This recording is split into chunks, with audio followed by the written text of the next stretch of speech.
ओम अज्ञानतिमिरान्धस्य ज्ञानजनशलाकया चक्षुर्निमित्तम् येन तस्मै श्रीगुरुवे नमः। श्रीचैतन्यमनोभीष्टं स्थापितं येन भूतले स्वयं रूप कदा मह्य ददान्ति स्वपदान्तिकम्। वन्देऽहं श्रीगुरो श्रीयुतकमलं श्रीगुरुवैष्णवांश श्रीरूपं साग्रजातं सद्गुरुरघुनाथान्वितं तं सजीवम् साद्वैतं सावधूतं परिजनसहितं कृष्णचैतन्यदेवं श्रीराधाकृष्णपादाय सह ललिता हे कृष्ण करुणा सिंधु दीन बंधु जगतपते गोपेश गोपिका कांत राधा कांत नमस्तते। तप्त कंचन गौरांगी राधे वृंदावनेश्वरी कृष्ण वासुदेव देवी श्री प्रणमामि हरि प्रिय। वांछा कल्पतरुभ्यश्च कृपा सिंधु एव च पतितनां पावनेभ्यो वैष्णवेभ्यो नमो नमः। ओम विष्णुपदाय कृष्णपृष्ठाय भूतले श्रीमते भक्तिवेदांत स्वामिनिति नामिने नमस्ते सरस्वती देवे गौरवाणी प्रचारिणे निर्विशेष शून्यवादी पाश्चात्य देश तारिणे। जय श्री कृष्ण चैतन्य प्रभु नित्यानंद श्री अद्वैत गदाधर श्री वासादि गौर भक्त वृंद। हरे कृष्ण कृष्ण कृष्ण हरे हरे हरे राम राम राम हरे हरे। वृंदाय तुलसी देवी प्रियाय केशव कृष्ण भक्ति हृदय देव सत्यवते नमो नमः। हरे कृष्ण।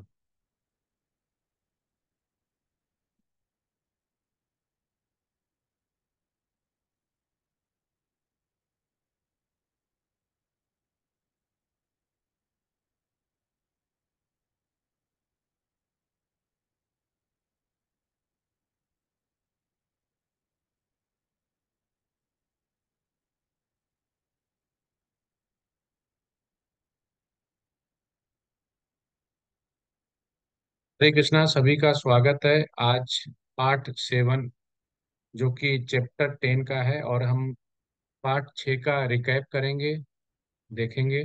और ये यूनिट 2 है। तो सभी का अगेन धन्यवाद कि आपने इतना कीमती समय निकाला और भगवान की लीला और बाणी सुनने आए, जो कि भक्ति शास्त्री का यूनिट 2 है। अध्याय 7 है। जो पार्ट 7 है, अध्याय 10 है। तो इसको हम आगे पीछे जहाँ पे अध्याय 6 किया तो उसका रिकैप करेंगे, उसके बाद आज का हम लेसन चालू करेंगे। तो जैसे मैंने पहले भी बोला है कि जहाँ पे भी आप देखेंगे कि भक्ति शास्त्र की पहली स्लाइड है, उसमें गुरु के साथ शिष्य बताए गए। तो भक्ति शास्त्र, भक्ति कब होती है? तो जब भी जितने आचार्य हैं, महाप्रभु क्या बोलते हैं कि सबसे बड़ा दुख भक्त का क्या है? जब उसकी भक्ति चली जाती है। भक्ति मतलब वैष्णव का संग। जब वैष्णव का संग चला जाता है, जब वो कनिष्ठ भक्त में होता है, तो गिरने के ज्यादा चांस रहते हैं, क्योंकि कोई भी कुछ भी बोलता है तो हम उस पर बिलीव कर लेते हैं बहुत जल्दी। लेकिन जो मध्यम भक्त है, उत्तम भक्त है, ये कन्विंस कर देते हैं, गिरते नहीं। जैसे कनिष्ठ भक्त है, उसको बोला कि अरे तुम भगवान की क्या तिलक लगाते हो, क्या टाइम खराब करते हो, चलो मूवी देखते हैं, चलो ये करते हैं, तो उसको थोड़ा भटक सकता है। लेकिन जैसे ही हम कनिष्ठ वक्ता से मध्यम भक्त बनते हैं और उत्तम भक्त बनते हैं, फिर हमारे गिरने के चांस कम रहते हैं। इसीलिए पहली स्लाइड पे हमेशा गुरुपाद के साथ उसमें शिष्य दिखाएगा कि वैष्णव का संग रहे और गुरु का साथ रहे। तो गुरु शिष्य परंपरा को यहाँ पे देखते हुए, जो कि हम श्रीमद् भगवत गीता में देखते हैं कि अर्जुन जब शिष्य रूप में सुनने के जब हो जाते हैं कि अभी ये सुन सकते हैं, सक्षम या तैयार, तभी भगवान उनको ज्ञान देते हैं। जब तक वो तैयार नहीं होते तब तक ज्ञान नहीं देते हैं। फिर कहते हैं कि ये और श्रेष्ठ ज्ञान और श्रेष्ठ ज्ञान, ये गौतम ज्ञान, ये गौतम ज्ञान, ऐसे करके और बताते जाते हैं। सीक्रेट के बाद सीक्रेट, सीक्रेट के बाद सीक्रेट। तो इसलिए यहाँ से ये चालू होता है। पार्ट 6 जो हमने लास्ट टाइम किया था, उसका रिकैप है, समीक्षा है कि हमने क्या क्या देखा था। हमने चतुर्श्लोकी जो गीता है उसके बारे में देखा, और भगवान ने जो गुण कैसे विकसित करते हैं वो देखा थे। भक्ति के अभ्यास से उन्होंने बोला कि भक्ति कैसे कर सकते हैं, हमें स्मरण कैसे रख सकते हैं। हम लोगों ने 2 एक्सरसाइज भी की थी, जिसमें उनके शब्द निकाल के लाए थे कि क्या क्या भक्ति के लिए उत्तम है, और कैसे कैसे भक्ति के अभ्यास से वो गुण विकसित किया जा सकते हैं। और व्यक्तिगत जो है अपने जीवन में हम चतुर्श्लोकी जो है उसको कैसे हम यूज कर सकते हैं डेली अपने भक्ति में, प्रैक्टिस में, जिससे कि हमारी और भक्ति बढ़े, ये हम लोगों ने वहां पे देखा था। अभी पाठ 7 है, अध्याय 10.12 के श्लोक से 42 तक का। और ये यूनिट 2 है, और ये अध्याय 12 तक चलेगा। चतुर्श्लोक की गीता हम लोगों ने उसको देखा ही था कि 1 से 7 में क्या बोलते हैं कि कृष्ण सब कुछ का मूल है। तो हमने देखा कि सर्व सभी कारणों के कारण कौन है? भगवान श्री कृष्ण है। चतुर्श्लोक की गीता को हमने उसको समझा कि भगवान क्या कहना चाह रहे हैं, और अर्जुन की प्रतिक्रिया और अनुरोध क्या था भगवान से, और कैसे समझा कि हमारे जो मित्र हैं, हमारे जो सखा है, वही पूर्ण पुरुषोत्तम भगवान है। कृष्ण के ऐश्वर्य के बारे में जो हमने बात की, 6 जो ऐश्वर्य बताए गए, संपूर्ण संपूर्ण संपूर्ण, हर चीज में संपूर्ण लगा हुआ है, उसको कृष्ण के ऐश्वर्य के बारे में हमने जाना। अब यहाँ पे होता है कि अर्जुन उवाच। अब यहाँ पे जो होता है कि ब्रह्म, आत्मा और परमात्मा और ब्रह्म, ये इसमें हमें समझना बहुत जरूरी है कि आप कौन बताएगा कि आत्मा और परमात्मा में क्या अंतर है? हरे कृष्णा।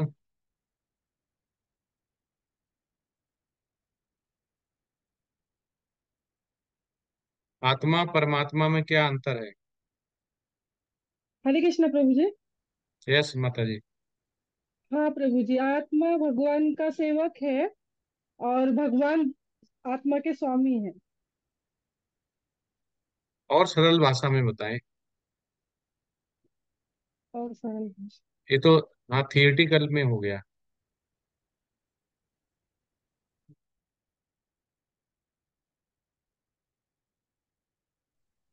हरे कृष्णा प्रभु जी। हाँ यस। प्रभु जी, आत्मा जो है पुल्लिंग है और परमात्मा जो स्वयं भगवान है। जैसे हमने पढ़ा है कि अगर कोई कर्म, आदमी कोई भी कर्म करता है तो आत्मा से परमात्मा है हमारे शरीर में विद्यमान है और वो देखते रहते हैं। ये दो पक्षी के जैसे, एक काम करता है, दूसरा पक्षी इसको देखता है। तो परमात्मा हमारे गवाह रहते हैं हम क्या कर रहे हैं हमारे हृदय में। और कुछ?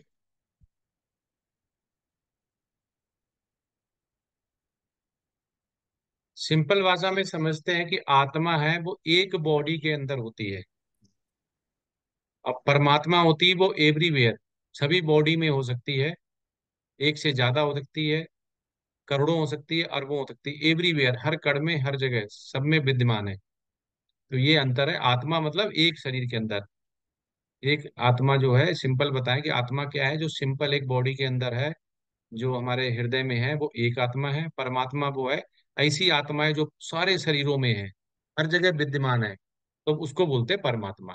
आत्मा एक से दो नहीं बना सकती है, परमात्मा होता है। तो इसके सबसे अच्छा एग्जाम्पल है सूर्य।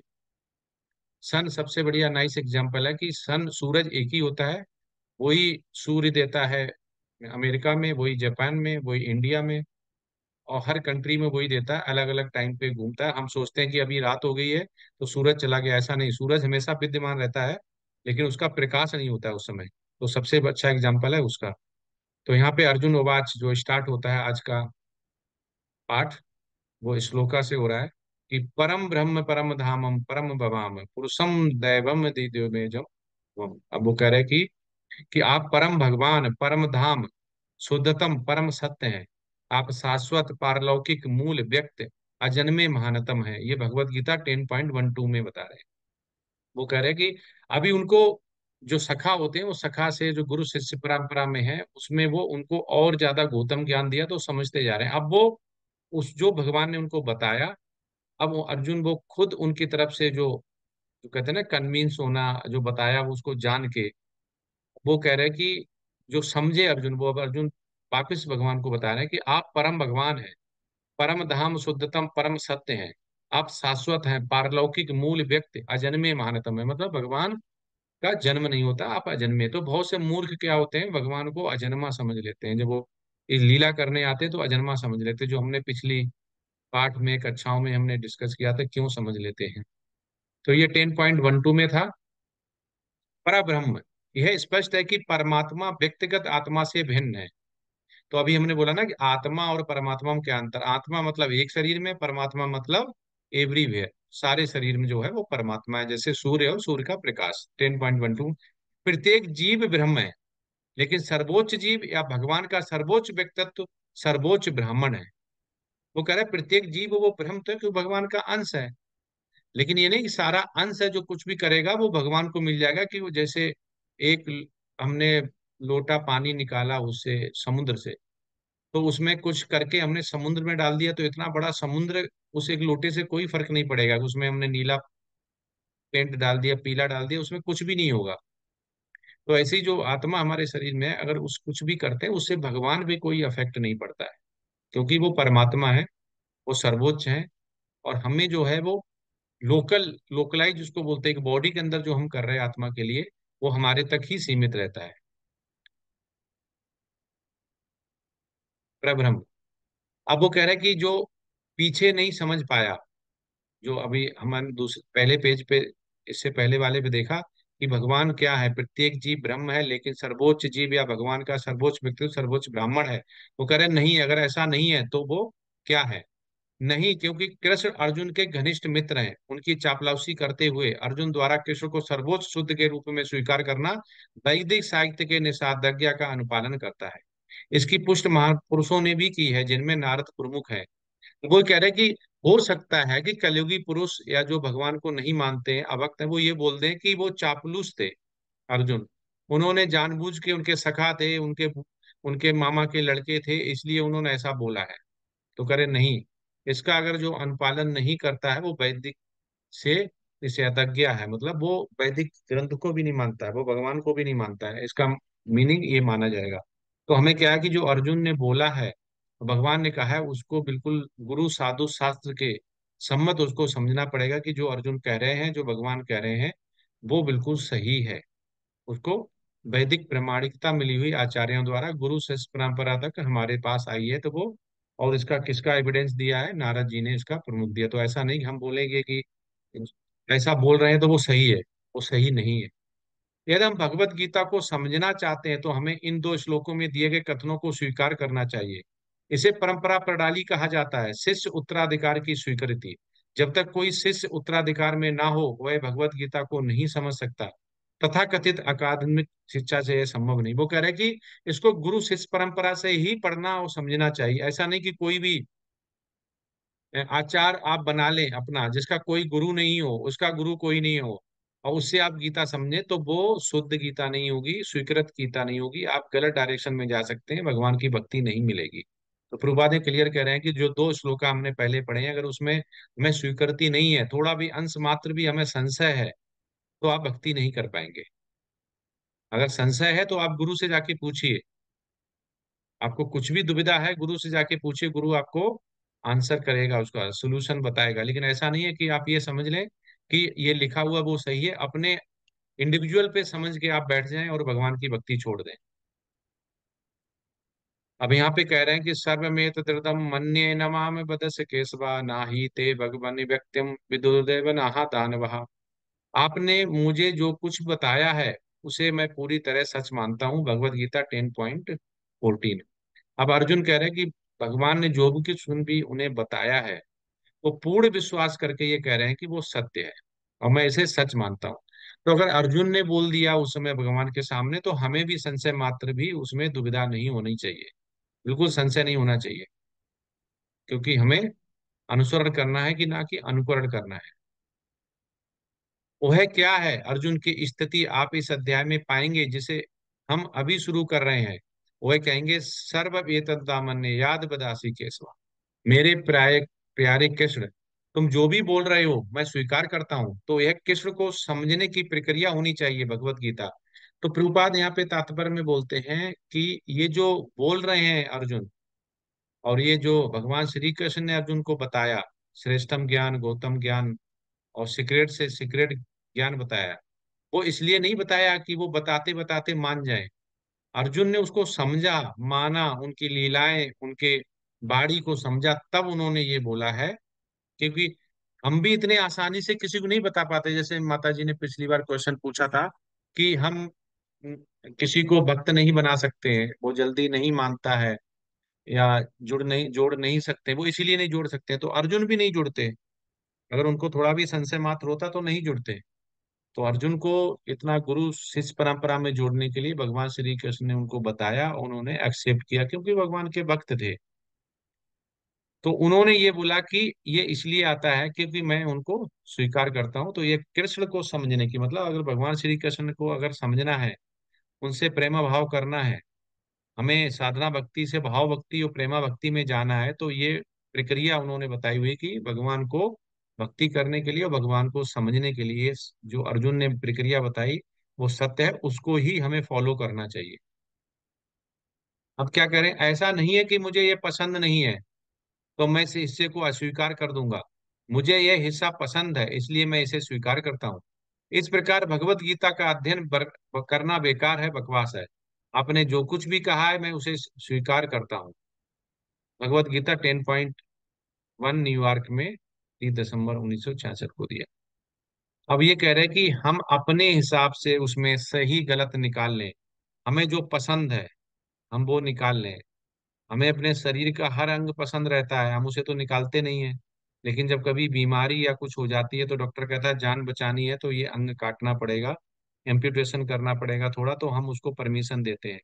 तो प्रभुपाद यही कहना चाह रहे हैं कि हम अपने हिसाब से या अपनी परंपरा से या अपने अंडरस्टैंडिंग के हिसाब से कोई भी प्लस और माइनस नहीं कर सकते हैं गीता में। जो है 700 श्लोक है तो है, उसको ऐसा नहीं 500 कर सकते हैं, कुछ ऐड कर सकते हैं, अपने हिसाब से तात्पर्य बना सकते हैं, अपने हिसाब से अनुवाद बना सकते हैं। वो कह रहे नहीं, वो ये सब बकवास है। वो कह रहे जो भी भगवान ने कहा, जो अर्जुन ने कहा, उसे स्वीकार करना चाहिए। यही मेन उनका लक्ष्य है। अब अर्जुन को विश्वास हो गया कि उसका मित्र कृष्ण सर्वोच्च भगवान है, लेकिन वह इस सामान्य प्रक्रिया को जानना चाहता है जिसके द्वारा सर्वव्यापी भगवान को आम आदमी समझा जा सकता है। वो कह रहे हैं कि जो अर्जुन को विश्वास हो गया कि जो मेरा सखा है, जिसको मैंने यादव बोला, मैंने उनके साथ खेला है, वो सर्वोच्च भगवान है। और उस प्रक्रिया को हमें जान लेना चाहिए जिससे कि उन्हें हम भगवान समझे, आम आदमी नहीं समझे। जैसे दुर्योधन था, उस प्रक्रिया को नहीं समझ पाया, पांडव उस प्रक्रिया को समझ गए, तो पांडवों ने उनको एक आम आदमी ना समझ के भगवान समझा, तो भगवान ने उनकी रक्षा की। अब भगवान ने जब उनकी रक्षा की तो लोग ये भी बोल सकते हैं कि वो उन्होंने फेवर किया, वो चापलूस थे, उनके बुआ के लड़के थे इसलिए ऐसा किया। लेकिन भगवान सबके लिए समान है। और अगर दुर्योधन भी वैसे ही करता, अगर उनको आम मनुष्य और क्या क्या बोला, उनको मैजिक है, चमत्कारी है, ये किया वो किया, नहीं माना, बहुत भगवान ने समझाया, नहीं समझ पाया। तो इसलिए हमें, अगर इंटेलेक्चुअल दिया है हमें, मनुष्य को, मनुष्य की ऐसा है जिसे सोचने समझने की बोलने की ठीक क्षमता है, भगवान ने दी है। बहुत अच्छे कर्म किए होंगे तभी हमें मनुष्य रूप मिला है, जिससे कि भगवान की भक्ति कर पाए और इस जीवन को व्यर्थ ना जाने दें और जन्म मृत्यु जरा व्याध से हमें छुटकारा मिले। श्रेष्ठ भक्त न केवल अपनी समझ के लिए बल्कि सभी मानव जाति की समझ के लिए चिंतित है। तो अर्जुन अपनी दया से, क्योंकि वह एक वैष्णव है, एक भक्त, आम आदमी के लिए सर्वोच्च भगवान की व्यापकता की समझ खोल रहा है। तो वहां पे अर्जुन बता रहे हैं कुरुक्षेत्र में और भगवान बता रहे हैं, उसके द्वारा हमें आज ये गीता का ज्ञान मिला। लेकिन यहाँ पे यही सेम प्रभुपाद के द्वारा भी हम समझ सकते हैं कि प्रभुपाद चिंतित थे इस समाज के लिए, ये मानव जाति के लिए। वो चाहते थे कि सभी कृष्ण भावना भावित होके भगवत धाम जाएं, जहाँ का उनका अल्टीमेट जो गोल है वो ये है कि अपने घर पहुंचा जाए। तो ये प्रभुपाद ने इसलिए गीता का इतना प्रचार किया, प्रचार किया, प्रकरण किया और उसको बांटा। तो ये प्रभुपाद भी चिंतित थे क्योंकि वो एक मुक्त आत्मा थे और भगवान के प्रतिनिधि थे और काम कर रहे थे। जो आम आदमी कृष्ण के प्रति प्रेम नहीं रखता है वो हमेशा कृष्ण के बारे में नहीं सोच सकता है। इसलिए उसे भौतिक रूप से सोचना होगा, क्योंकि भौतिकवादी कृष्ण को आध्यात्मिक रूप से नहीं समझ सकते। उन्हें सलाह दी जाती है कि वे मन को भौतिक चीजों पर केंद्रित करें और यह देखने की कोशिश करें कि कृष्ण भौतिक प्रतिनिधित्व से कैसे प्रकट होते हैं। तो यहाँ पे ये सिंपल समझाया जाए कि जो जैसे भी भगवान को समझते हैं वो वैसे समझने दो, उसमें सीधे मत मना करो उसको। जैसे कोई सकाम कर्म कर रहा है, आप बोले नहीं ये छोड़ दो, भगवान की भक्ति करो, सीधे ऐसे मिलेगा ये मिलेगा, नहीं। वो धीमे धीमे प्रोसेस का पार्ट है। वो अगर वो सकाम कर्म कर रहा है उसे करने दीजिए, धीमे धीमे उसको प्रसादम दीजिए, धीरे धीरे मंदिर सेवा में लगाइए, उसको वैष्णव के साथ कीर्तन में ले जाइए, डोनेशन कलेक्शन में ले जाइए। ऐसे धीमे धीमे भगवान की भक्ति में उसे लगाइए। सीधे नहीं मना कर देना कि कल से तुम ये नहीं करोगे, तुम्हें ये करना है, तो वो भाग जाएगा। तो यहाँ पे यही सिंपल करके बता रहे हैं कि हमें गुरु के द्वारा जो भी आदेश मिला उसका पालन करते हुए भगवान के प्रति कृष्ण प्रेम हमें जगाना है। अब विभूति विस्तार योग आता है, जिसमें कि इन इनकारनेशन और उनकी पावर दो की बात करते हैं। तो इसमें जैसे बात करते हैं, पुरुष अवतार हो गए तीन, गुण अवतार, गुणावतार हो गए, लीला अवतार हो गए। तो ये जो उनके इनकारनेशन के अलावा जो उनकी शक्तियां हैं, तो उन शक्तियों के बारे में, विभूति के बारे में वो बताते हैं। तो इसमें बताते हैं, मैं आपके बारे में सुनकर कभी तृप्त नहीं होता, क्योंकि जितना अधिक मैं सुनता हूं उतना ही आपके शब्दों के अमृत का स्वाद लेना चाहता हूं। तो ऐसे प्रभुपाद भी बोलते हैं कि भगवत गीता जितनी बार भी आप पढ़ लो, आपको नया लगेगा हर बार। आप जैसे ही लास्ट चैप्टर पे पहुंचेंगे 18 पे, फिर 1 से चालू करेंगे तो 1 2 3 4 में कुछ श्लोका तात्पर्य ऐसा आएगा जो आप कहेंगे ये तो मैंने पहली बार समझा है, या पहली बार सुन रहे हैं, या पहली बार देख रहे हैं, या पढ़ रहे हैं। हर बार आपको नया लगेगा। तो यहाँ पे बोल रहे हैं कि वो पहले ही अर्जुन बता चुके कि जितना भी मैं आपके बारे में जानता जा रहा हूँ, जितना बारे में आपके सोचता जा रहा हूँ, या जितना बार आपके बारे में सुन रहा हूँ, उससे मेरा तृप्त नहीं होती, और मुझे और सुनना है, और समझना है। क्योंकि जितना अधिक मैं भगवान से सुन रहा हूं उतना ज्यादा मैं अमृत स्वाद चख रहा हूं। तो ऐसे ही यहाँ पे होना चाहिए कि चैतन्य महाप्रभु ने बोला कि हर गांव और हर शहर में हरे नाम कीर्तन होगा, और हरे नाम का महामंत्र जपा जाएगा। तो ये चैतन्य महाप्रभु ने बोल दिया, उसको सच करने के लिए प्रभुपाद अमेरिका चले गए, और अमेरिका से उन्होंने भक्त बनाने चालू किए। तो ये सारी शक्ति किसकी है? सारी शक्ति चैतन्य महाप्रभु का, जिनका ये मूड मिशन था। और किसके द्वारा संपन्न हो रहा है? मुक्त आत्मा के द्वारा संपन्न हो रहा है। तो ये शक्ति होती है। अब जहां तक अमृतम, अमृत का संबंध है, कृष्ण के संबंध में कोई भी कथन या कथन अमृत के समान है, और इस अमृत को व्यवहारिक अनुभव से अनुभव किया जा सकता है। तात्पर्य 10.18 वो कह रहे हैं कि भगवान की लीला या बाड़ी, या भगवान के बारे में कुछ भी चर्चा करते हैं, उन, चाहे मंदिर में उनका अर्च विग्रह है, चाहे उनकी ड्रेस है, चाहे उनकी लीला है, चाहे उनका अवतार है, चाहे उनका कोई बाड़ी है, अगर उसके बारे में कुछ भी बोलते हैं, सुनते हैं, डिस्कस करते हैं, वो सारा ही अमृत है। जिसमें भगवान को सेंटर रख में करते हैं, वो सारा ही अमृत है। तो अमृत किसको अच्छा नहीं लगता है? अमृत सभी को अच्छा लगता है कि अमृत चाहिए। चाहे अमृत वाणी हो, चाहे अमृत पदार्थ हो, तो हमें सब में ही आनंद आता है। अब कृष्ण ऐश्वर्य बताते हैं, तो ऐश्वर्य भी बता चुके हैं, बताते हैं विभिन्न वस्तुएं, जीवों के समूह, जैसे बताया कि वस्तु चर अचर हो गया, जीव हो गया। जीव में जिसमें कि हमारी आत्मा रूप में होती है, वह प्रत्येक समूह का सार या मुख्य सदस्य है। तो इसमें हम क्या करते हैं कि जब भगवान को समझते हैं तो आचार के द्वारा, तो हमें भगवान से रिलेटेड जितनी भी बाणी हैं, जितनी भी लीलाएं हैं, उनको हमें पढ़ना चाहिए, उनको हमें समझना चाहिए। अब भगवान ये कह रहे हैं कि जो हम कहते हैं कि ऐसा चोर, आचार्य लोग बोलते हैं कि कहाँ देखा होगा जिसके गुणगान गाए जाते हैं। भगवान को रणछोर भी बोला गया है, माखन भी चुराते थे, तो इसलिए नहीं चुराते थे कि वो, कि उनको कुछ भोगना था। वो तो केवल ये आनंद देने के लिए, औरों को आनंद देने के लिए लीलाएं करते थे। तो वही भगवान यहाँ पे प्रभुपाद के द्वारा ये समझाना चाह रहे हैं, जो कि तात्पर्य में है कि मैं जुआ खेल रहा हूँ, मतलब कि भगवान से बड़ा कोई जुआरी नहीं, और भगवान से बड़ा कोई छलिया नहीं, और भगवान से बड़ा कोई चोर नहीं। लेकिन वो सब करते हैं ये लीला के द्वारा, भक्तों को आनंद देने के लिए। अगर तुम कृष्ण को धोखा देना चाहते हो तो कृष्ण भी तुम्हें धोखा देंगे। तो कह रहे कि भगवान से अगर धोखा देना चाहोगे तो वो भी आपको धोखा दे देंगे। तो ये क्या हुआ? लेन देन का जुआ हुआ। आप उनको धोखा देना चाहोगे, वो आपको धोखा देना देंगे। दयुता चले तम अस्मि, कृष्ण ने अपने विभूति योग में कहा है कि सभी धोखाधड़ी प्रक्रियाओं के बीच मैं जुआ हूं।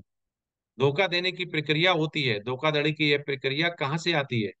वो कह रहे इसकी एक प्रक्रिया होती, कहाँ से आती, क्योंकि सभी कारणों के कारण है भगवान। तो आप सोच लो कि जो जुआ बना, धोखाधड़ी बनी, तो जिससे ये आई है, कट हुई है, उसको आप कैसे हरा सकते हो? वो तो सभी का सार है। तो कह रहा है कि सब कुछ मैं ही हूँ, जो आप जुआ खेल रहे हो वो भी मैं ही हूँ। तो ये समझाना चाह रहे हैं कि सब कुछ मुझसे ही आगे, उससे बच नहीं सकते हो। जैसे कि पांडवों के साथ शकुनी और उनके भाई, शकुनी और उनके भांजों ने किया, तो उनका आप देख लो क्या हाल हुआ है। तो भगवान से बड़ा कोई जुआरी नहीं है। कृष्ण में भी धोखा देने की प्रक्रिया है, क्योंकि वे सब कुछ के मूल हैं। जो कुछ भी है, यहाँ तक कि धोखा देने की प्रक्रिया, चोरी की प्रक्रिया, इस दुनिया में जो भी निंदा की जाती है वो भी कृष्ण में है, लेकिन वह बिना किसी संदूषण के है, यही अंतर है। जब वह धोखा देता है तो वह पूजनीय हो जाता है। अरे चैतन्य चरितामृत। अब ये कहना चाह रहे कि भगवान श्री कृष्ण ने चोरी की तो कोई ऐसा नहीं पुलिस वाला या राजा या आया उनको दंड मिला, लेकिन अगर हम वही दोहराएंगे, अभी चोरी करेंगे, तो हमें पकड़ के जेल में डाल दिया जाएगा। वो भगवान है। सभी स्रोत उन्हीं के हैं, जेलर भी उन्हीं का है, जेल भी उन्हीं का है, जीव भी उन्हीं का है, और आत्मा भी उन्हीं की है। सभी के स्वामी है वो, चराचर सभी के स्वामी है। तो वो जो जुआ है, जो भी गलत या सही है, वो सब कुछ ही भगवान का है। तो ये भगवान ये देखना चाह रहे, चाहे वो जुआ है चाहे चोरी है, आई कहाँ से? भगवान ने सृष्टि बनाई है, और भगवान ने ये प्रक्रिया बनाई है। तो आप उनको नहीं हरा सकते हो, उनसे नहीं जीत सकते हो, ये यहाँ पे बताना चाह रहे हैं। नास्ते अंतो विस्तारस्य में, मेरा ऐश्वर्य असीम है। 10.19। भौतिक दुनिया और आध्यात्मिक दुनिया दोनों में उनकी ऊर्जा हर प्रकार की अभिव्यक्ति के में वितरित की जाती है। वो कह रहे चाहे आध्यात्मिक दुनिया हो चाहे भौतिक दुनिया हो, दोनों में ही, क्योंकि भगवान गुणातीत हैं, तो दोनों में ही जो प्रवश्य है वो भगवान का है। उनकी ऊर्जा हमेशा विद्यमान रहती है, चाहे वो भौतिक हो चाहे वो आध्यात्मिक हो। भगवान कभी भी ऊर्जाहीन या ऊर्जा कम या ज्यादा नहीं होती। जितनी ऊर्जा उनमें शुरू से है उतनी रहती, कि अभी बढ़ गई अभी कम हो गई, ऐसा नहीं। तो जब जो भी है वो डे फर्स्ट से है। भगवान की जो ना एनर्जी कम होती है ना ज्यादा होती है, वो इन्फिनिटी है, उसका कम ज्यादा आप आंक ही नहीं सकते हो कितनी है। इसलिए हम अंदाजा भी नहीं लगा सकते हैं। अभिव्यक्त के हर रूप में। अब इसमें एक एक्सरसाइज है सभी के लिए, कि भगवान जो आप तात्पर्य पढ़ें उसमें देखें कि उसमें से कोई ऐसा शब्द चुने। लीडर लीडर बन के आप कर सकते हैं, या थोड़ा थोड़ा, और आधा मिनट के लिए उद शब्द पर बोलें। कि जैसे ब्रह्म हो गया, अ, आत्मा हो गई, जीवात्मा हो गई, परमात्मा हो गए, उनके अवतार हो गए, उनसे रिलेटेड जो भी है, इस अध्याय से जो अभी श्लोका चल रहा है, और कोई भी उसमें रिपीट नहीं होना चाहिए, दोहराव नहीं होना चाहिए, और रुकना नहीं है, और उसी पे बोलना, केवल एक ही शब्द पे। ऐसा नहीं उसमें बहुत सारा जोड़ दिया। एक शब्द पकड़ लिया आपने, कि विभूति पकड़ ली थी, विभूति पकड़ बोलना है, ऐश्वर्य पकड़ लिया तो ऐश्वर्य पे बोलना है, और इसी श्लोक से रिलेटेड होना चाहिए, इसी से संबंधित होना चाहिए। ये आज का अभी एक्सरसाइज है, इसमें यही एक्सरसाइज है एक। हरे कृष्णा। तो ब्रेकआउट रूम बनाते हैं, आप समझ गए? कोई कोई प्रश्न है तो पूछ सकते हैं। श्लोक 19 से प्रभु जी। हाँ, 19 से। जी जी। ठीक है, तो ब्रेकआउट रूम बना रहा हूँ मैं।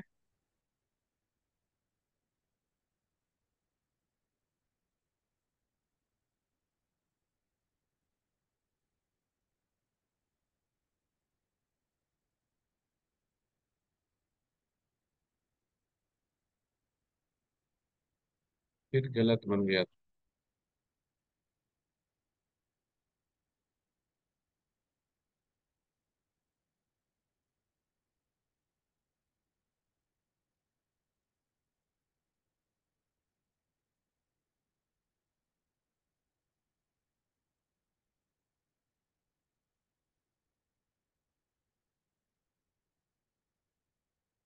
चंदन रूम बन, हिमालय मतलब रूम बन, रूम बन, चल चल, ज्योति माता जी रूम बन, मिताली माता ji room two, room two, hmm, Prem माता माता जी, वन टू, रक्षा माता ji, one three, one three, one three,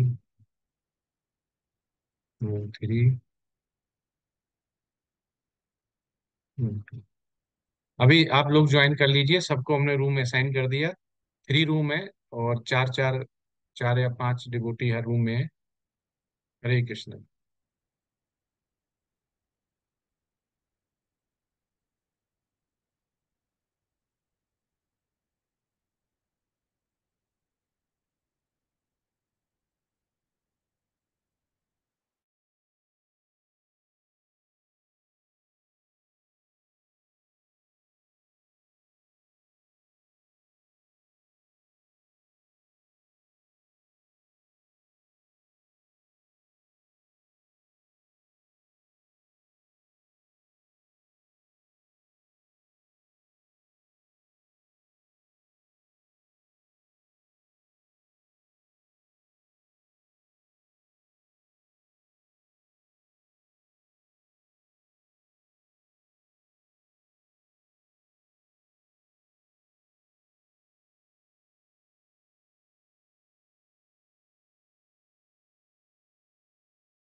प्रभु त्रिलोकीनाथ प्रभु जी नियाडवे प्रभु जी हरे कृष्णा।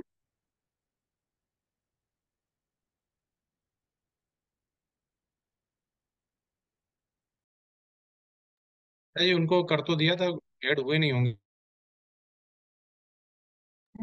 जी प्रभु जी कोई नहीं। यहीं पे मेन ग्रुप में दिख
हरे कृष्णा प्रभु जी। हरे कृष्णा। हरे कृष्णा बताइए माता हरे जी क्या कृष्णा प्रभु। तो क्या सब। हम लोगों ने, हमारे ग्रुप ने इसमें से ऐश्वर्य शब्द को लिया है और इसमें हम्म, बताया है कि प्रभुपाद जी कहते हैं कि भगवान के ऐश्वर्य को समझ पाना बहुत कठिन है। वो इतने असीम है कि हम अपनी साधारण बुद्धि से ऐश्वर्य को समझ नहीं पाते। और भगवान अपने ऐश्वर्य का विस्तार करके ही सारे संसार का नियंत्रण करते हैं। और निर्विशेषवादी तो भगवान के ऐश्वर्य को समझ ही नहीं पाते। और शुद्ध भक्त जो होते हैं वो उनके ऐश्वर्य को सुनकर बहुत आनंदित होते हैं। और वैसे तो हमको इस संसार में सभी कुछ ईश्वर के ऐश्वर्य से ही मालूम होता है, प्रकट होता है, परंतु हम अपनी साधारण बुद्धि से ये जानते हुए भी पूरी तरह से समझ नहीं पाते हैं कि भगवान का ऐश्वर्य कितना है, क्या है। और हर चीज में हमको उनके ऐश्वर्य का ही दर्शन होता है, सारी प्रकृति में, भौतिक जगत में, सब कुछ। हरे यस माता कृष्ण। जी बहुत सुंदर जी माता जी बताया आपने। क्योंकि जी निराकार को जो नहीं मानता, जो निराकार को मानता है, जो साकार को नहीं, अगर वो कुछ उनको भोग लगाना भी चाहता है, आनंद लेना चाहता है, तो कैसे लगाएगा हवा में, क्योंकि सामने तो कोई साकार रूप नहीं है। जी तो वो आनंद भी नहीं ले पाएगा। जी प्रभु जी। तो जी इसलिए आनंद नहीं ले पाएगा तो उसको प्रेम आनंद नहीं आएगा, तो वो क्या होगा, उसका जो भाव होगा वो भाव हमेशा निराकार में रहेगा। मतलब उसको एक सामने कुछ दिख नहीं रहा, उसकी आदत है कुछ देखने की। जैसे हम जीव है, मनुष्य हैं, हमें पता नहीं कितनी हमारे जन्म हो गए, हमारी आदत पड़ गई है कि हमें सामने कोई होना चाहिए, उससे बात करेंगे। आप अकेले में बात करेंगे तो लोग पागल बोलेंगे। जी जी तो प्रभु ऐसे ही जी। नहीं। तो धन्यवाद माता जी, बहुत सुंदर बताया। दूसरा ग्रुप। हरे कृष्णा प्रभु जी। हाँ यस माता जी।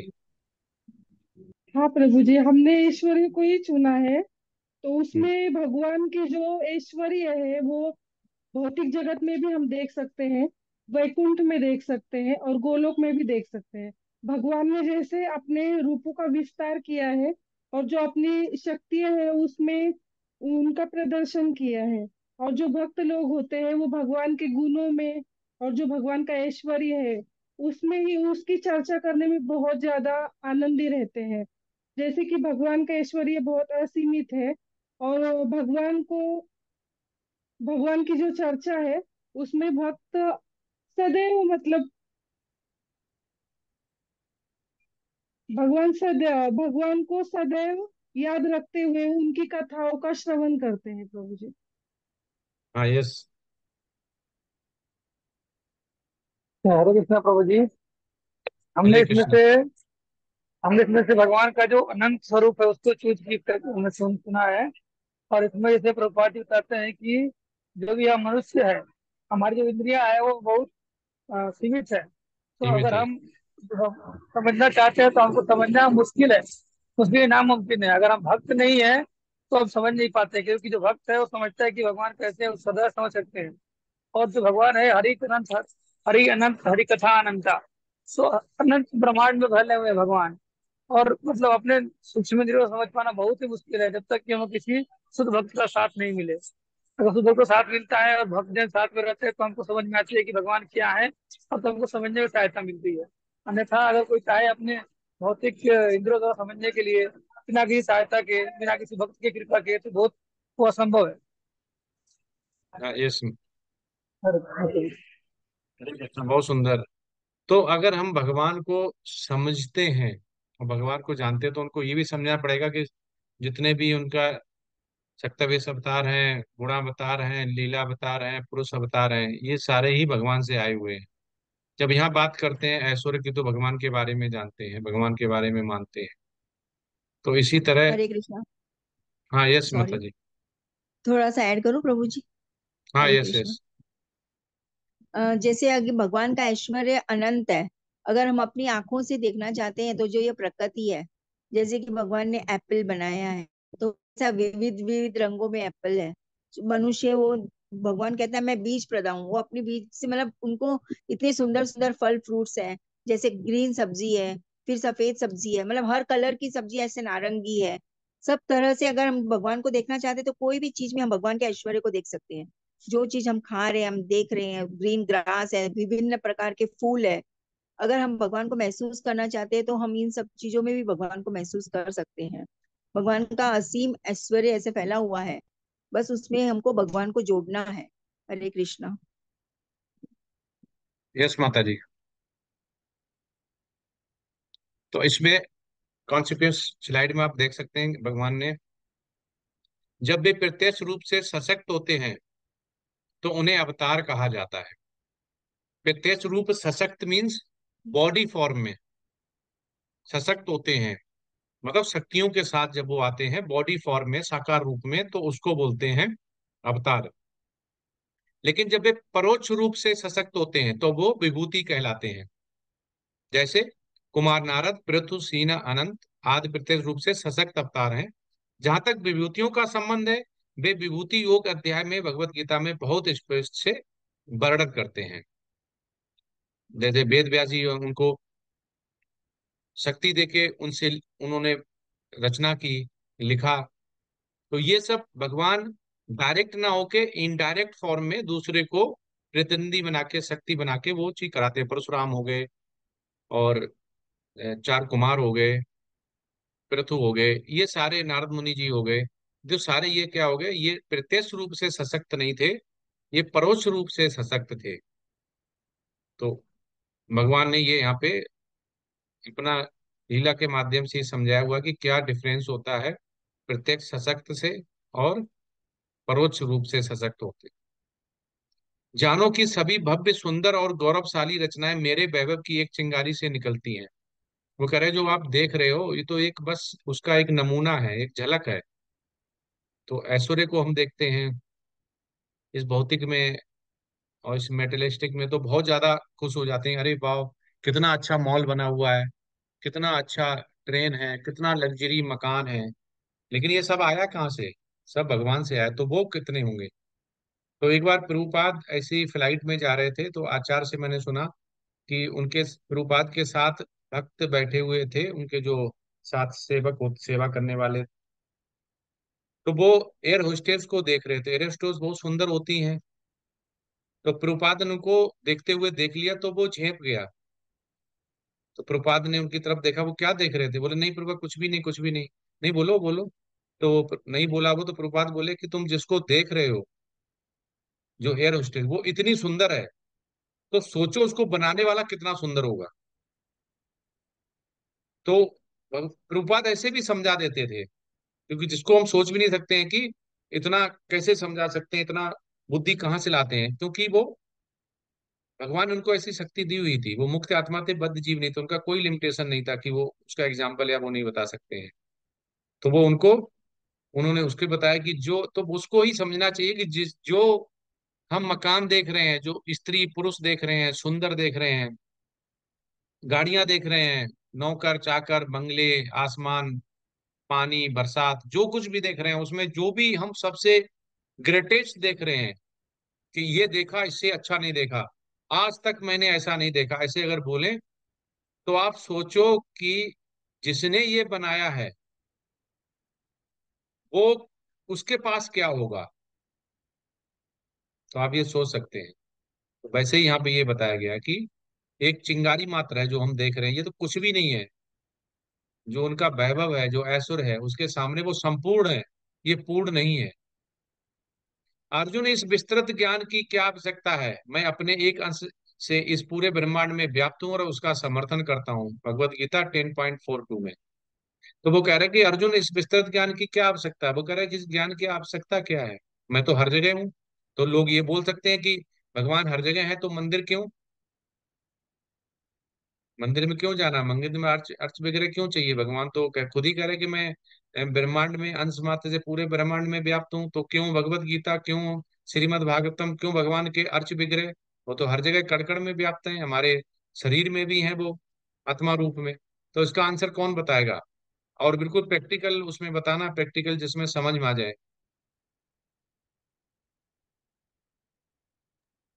प्रभु जी मैं बताइए बताऊं। चंदन। प्रभु जी एग्जाम्पल देते हैं, जैसे मान लीजिए कि हवा पूरे जगह विद्यमान है। जैसे अगर मान लीजिए हमारे साइकिल है, साइकिल का पहिया अगर पंचर हो गया, तो हमको पंचर दुकान पे जाना पड़ता है, हम हवा से लेके भर नहीं सकते हैं ऐसे हवा करके। तो ऐसे ही है, भगवान हर जगह है, लेकिन भगवान को मिलने के लिए स्पेसिफिक मंदिर में जाना पड़ता है जहाँ वे फर्स्ट विजय रूप में विद्यमान है। हरे कृष्ण। यस प्रभु जी, धन्यवाद, बहुत अच्छा। यही यही एग्जाम्पल मुझे भी पता है, बहुत अच्छा जो लोग सभी बताते हैं, बहुत सुंदर आपने बताया कि हवा भी हर जगह विद्यमान है। तो जब कोरोना आया था तो ऑक्सीजन हर जगह थी, उस समय सिलेंडर चल रहे थे ब्लैक में, और बहुत से लोगों को सिलेंडर नहीं मिल पाए। तो कह सकते थे कि भैया भगवान के बारे में बता सकते तो उस समय कि अरे अब तो ऑक्सीजन तो हर जगह है, तो आपको ऑक्सीजन और क्यों चाहिए? ऑक्सीजन तो हर जगह है, जब कोरोना में क्यों चाहिए? अभी बेड पे लेटे तो क्यों चाहिए? कल तक तो नहीं चाहिए थी, अब क्यों चाहिए? तो उस समय भी कैप्सूल चले, उस समय भी सिलेंडर चले, ऑक्सीजन की इतनी कमी हो गई, नहीं बना पाए। तो वैसे ही भगवान का है कि हर जगह है, पर जैसे ही साइकिल में या कार में हवा भरनी होती है उसे चलाने के लिए, वैसे ही हमें भक्ति चलाने के लिए हमें साकार रूप में अर्च विग्रह को देखना पड़ता है, क्योंकि मनुष्य से मनुष्य की पूजा नहीं कर सकते हो, क्योंकि वो अपूर्ण है, पूर्ण नहीं है। उसकी अंदर इंद्रियां पूर्ण में, और उसमें चार जो है वो एरर्स रहती हैं, कमियां रहती हैं। तो इसलिए हमें पूर्ण को देखना, तरह पूर्ण की तरफ देखना पड़ेगा, जिसका अंश हमारे पास है। अगर उसका हम विस्तृत से ज्ञान प्राप्त करते हैं, जैसे अर्जुन ने किया, और हमें विश्वास करके अनुसरण करके उस गीता को समझ के अर्जुन के द्वारा जो रास्ता चुना गया उस पे चलेंगे, तो हम भगवान की भक्ति कर पाएंगे। यहाँ पे प्रभुपाद यही समझाना चाह रहे हैं। यहाँ भगवान अर्जुन से कहते हैं कि ये समझने का कोई मतलब नहीं है कि चीजें अपने अलग अलग ऐश्वर्य और भव्यता में कैसे मौजूद हैं। उसे पता होना चाहिए कि कृष्ण के परमात्मा के रूप में प्रवेश करने के कारण सभी चीजें मौजूद हैं। अब वो ये बात कर रहे हैं कि जो तीन विष्णु हैं, क्षितिज विष्णु और गर्भोदशाही विष्णु और महाविष्णु, अब ये उनकी बात कर रहे हैं कि इन तीनों से ही मिलके सब कुछ बना हुआ है। कह रहे ये अलग अलग ना समझे। तो जैसे बहुत से लोग अलग अलग समझ लेते हैं कि ये विष्णु का विष्णु है, ये ब्रह्मा है, ये शिव जी है, इन तीन लोग ये चला रहे हैं, पर ये है, तो ऐसा नहीं। Ultimate supreme power Lord Krishna, उसके नीचे सब बांटा हुआ है। तो इसके मतलब नहीं कि शक्ति बट गई, शक्ति नहीं बटी है, कार्य बटे हैं। तो ऐसे ही वो कह रहे हैं कि ये ऐश्वर्य जो मेरे हैं संपूर्ण, वो समाप्त नहीं होते हैं, वो केवल बढ़ते हैं।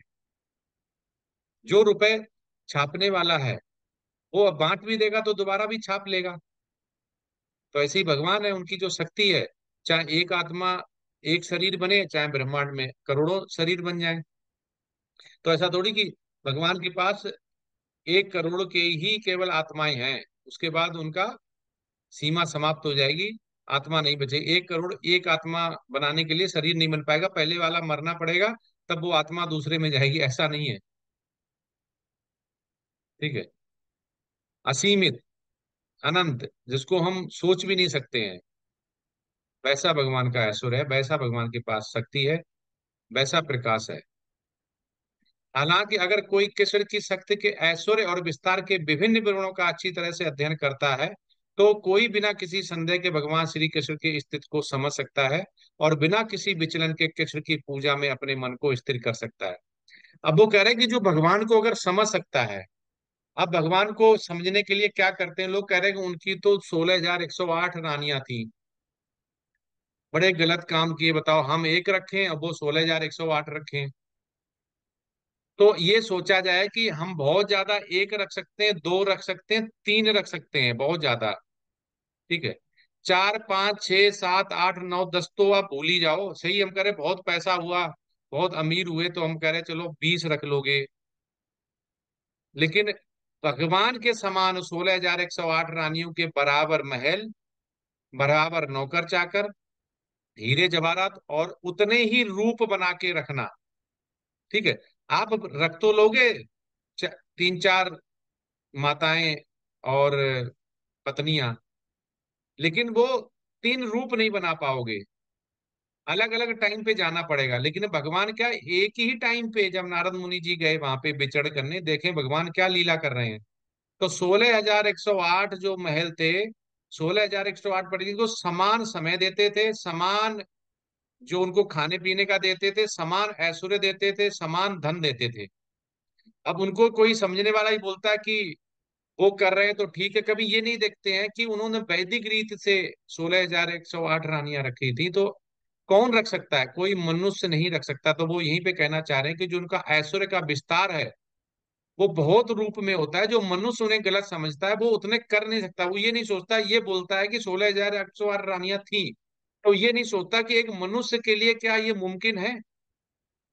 मनुष्य कर सकता है? कभी कभी नहीं कर सकता, कभी भी नहीं कर सकता है। तो वो सोचे भी नहीं, केवल इतना सोच लेता है कि उन्होंने ऐसा किया, लेकिन ये नहीं सोच सकता कि ऐसा वो करे तो उनको रखा कैसे। उससे नहीं सोचेगा, अपना मतलब पूरा करता है, उसके बाद वो छोड़ देता है। तो भगवान का जो रूप वो है वो मनुष्य से बहुत ही ऊपर। वो ना मनुष्य या किसी के देवता के समान है, ना उनसे नीचे है। वो देवताओं से, अपने अंश से सबसे ऊपर है। तो ये यहाँ पे बता रहे हैं, संपूर्ण उन्हीं का है। हरे कृष्णा। आज का पाठ समाप्त हुआ। बहुत सुंदर पाठ था, छोटा था लेकिन बहुत अच्छा था। हरे कृष्णा। किसी का कोई प्रश्न है तो पूछ सकते हैं।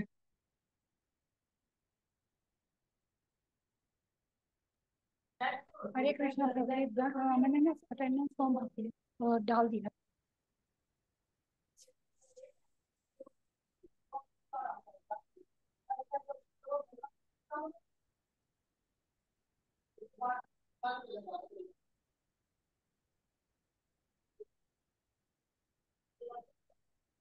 किसी का कोई प्रश्न है? हरे कृष्णा,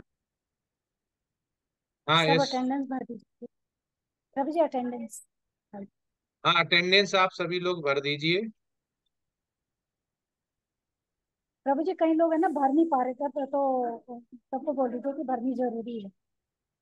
नहीं, क्यों नहीं भर पा रहे?